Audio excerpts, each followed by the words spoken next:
Dezerv presents Insider Investing with Sandeep Jethwani and Vaibhav Porwal. Welcome to this brand new episode of Insider Investing from our very own Dezerv HQ. Vaibhav, excited to have you back on the Super show. excited to be here. And it's exciting times because there's a lot happening in the world of markets. We spoke a few weeks ago about crypto investing and how the crypto crash is impacting people. Who knew then that full-fledged exchanges would go down? We heard about Vault locking up its withdrawals, and now people have, I'm told, nearly $400 million stuck there. Yeah, that's a sizable amount. That's a lot of money. I mean, that's like almost 3,300 crores, and there's no end in sight. We don't know when money will come back. But what's very interesting for me is the kind of backlash that generated for some of the financial influencers who were marketing that platform a few months ago. Those videos have more than a few lakh views, right? And one of the things that stood out for me is how we looked at financial influencers when we were starting up Dezerv. I don't know if you remember, like we used to discuss it in late 2020, early 2021. We used to see these Instagram reels of people blending music with financial concepts. And for a moment, we found it cute also, right? Yeah, absolutely. I mean, I for me, like the whole awareness thing about financial markets was very interesting. Yeah. There are a lot of people in India or globally who don't know enough about what to do with their money. And the initial bit of financial influencers, when they were creating this awareness about what are equities, what is fixed income, that made a lot of sense, to be honest. But I think where it sort of slid into advice initially and then into instrument specific advice, that has got us all very concerned, right? And if you think about it, and you've given the SEBI portfolio managers exam, we've given the investment advisory exams, we know how tough those exams are, right? So first of all, it's hard to get certified. And then you have to give advice individually. So you have to look at everyone's individual risk appetite and then decide what's right for them. But when it comes to some of this Instagram, YouTube financial advice, my concern is the same advice is being marketed to lakhs of investors without too much context about their individual situation, right? No, absolutely. And from the regulators' standpoint, they expect you to have fulfill three different criteria. First, qualification. Yeah. You need to be qualified. Yeah. You need to have certain academic credentials. So you know how difficult it was to get the PMS principal officer certification, because you need to have certain qualification. Yeah. You need to have certain experience, which is the second filter for the regulators. Correct. And third, you need to be able to provide evidence of your performance. All three are extremely important. Now, when you look at influencers, okay, first is qualification. Second, the kind of information that we are supposed to collect from the investors before we advise them on anything. So risk profiling is mandatory for us, that we need to understand the specific requirements of the individual investors, their ability to manage risk, their ability to tolerate volatility. All these factors, all these criteria are not fulfilled by financial influencers, if I can take the liberty of saying that. As I said, it's good to build awareness. They are great while they are building awareness, but the moment they get into the territory of advice, maybe there needs to be a certain stiff regulations around that. Yeah, absolutely. And we've discussed the analogy of medicine. Yeah. That when you go, imagine there was somebody telling you that this is the right medicine for you. Would you take that advice if that person was not a certified doctor, right? And that person was on YouTube telling you that this is the ideal medication for anybody in this situation. No, absolutely. So, illness as simple as headache can have multiple reasons. You need a specialist to diagnose the reason before prescribing the medicine, right? Yeah. Similarly, in investing also, you can have different investment objectives. You can have different time horizons to invest. And therefore, you need an expert who can analyze all those requirements and basis that recommend a right instrument or right security. One of the defense that was used recently was that I have, or as a financial influencer, I have also put my money in the same thing. And I truly believe that's a very weak defense. Because you don't have enough information about my requirements. Exactly. My requirements could be very different from your requirements. Yeah. Right? you and I have worked together, your portfolio and my portfolio is still very different. Correct. And I think that's something that really is cause for concern. I hope this is a wake-up call for all of us in this ecosystem. I know China is regulating financial influencers, where they've brought guidelines on what they can say and not say, and what certifications do they need to have before they can talk about financial markets. And I think that's something that probably I think India or other countries will also emulate. I think the bigger responsibility lies with all of us who are consuming that content. Yeah. And because regulation can only solve a certain part of the problem. The real issue lies with us when we look at somebody with few lakhs of followers or few lakhs of views on the video and use that to be high quality gospel advice. Yeah. And that's not the right way of thinking about it. But I guess finally we are dealing with people's money. And for me, the framework that I think about when using or influencers and how should brands use influencers or not use influencers is around what is the level of stakes involved, right? There are low stake activities. For example, where should I go for my holiday? Which restaurant should I eat in? What clothing should I wear? These are low stake activities. Yeah. And for them, sure, by all means, use influencers and take their advice. But when it comes to high stakes things, health, your money, which can have long-term implications on your life, there to use influencers, I think it's a little risky. Influencers do play a role in creating awareness. So sure, even we use the influencers, collaborations to be able to spread awareness about Dezerv. That's very different from saying that you should put your money in this particular instrument or this particular asset class. For me, the role stops there. The moment you have created awareness, it's like, and all of us have seen government promoted schemes where some of these celebrities like Amitabh Bachchan and all of these guys would come and talk about the merits of using proper hygiene. But that's it. That's where your role stops. Yeah. After that, which tools to use, which securities to use, which investment options to use, is completely up to an expert and an investor's discussion. Yeah. And that's why you see the regulation, all of us are aware of the regulations.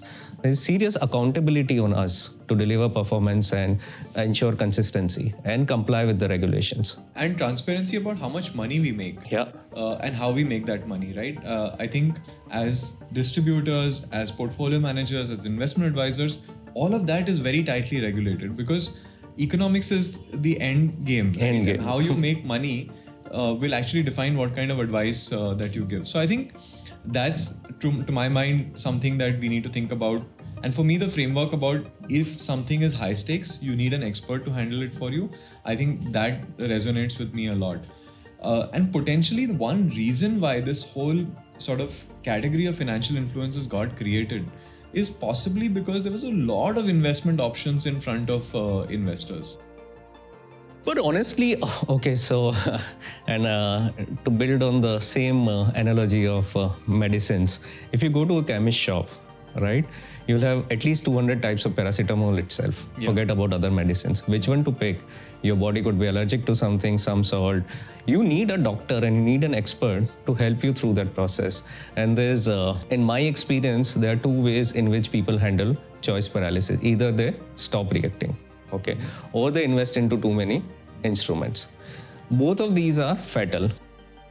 And if you don't do anything, then obviously you are getting into territory where your wealth journey will stop because you're simply compromising on the quality of returns that you can potentially generate. And if you invest into too many instruments, then the investment outcome will be inferior. Correct. And actually, if you just peeling that onion on the number of choices that we have, right? We think about, I mean, at last count, there were nearly like 8,000 mutual fund schemes, plans and options. How many stocks? 8,000 plus mutual fund scheme, 5,000 plus stocks, 500 plus fixed deposit options, n number of bonds, so enough number of securities. Even in something like crypto, which we were talking about, so many different currencies which are there, so many different platforms which are there, so many instruments on top of that currency are there. Yeah. How do you decide? The basic framework, and we have been following it for the longest time, is to understand individual investors' requirement. Unfortunately, most of the times, investors are not equipped to handle these decisions or make these decisions because they don't know how to transmit that information of their requirement and convert that into an investment decision.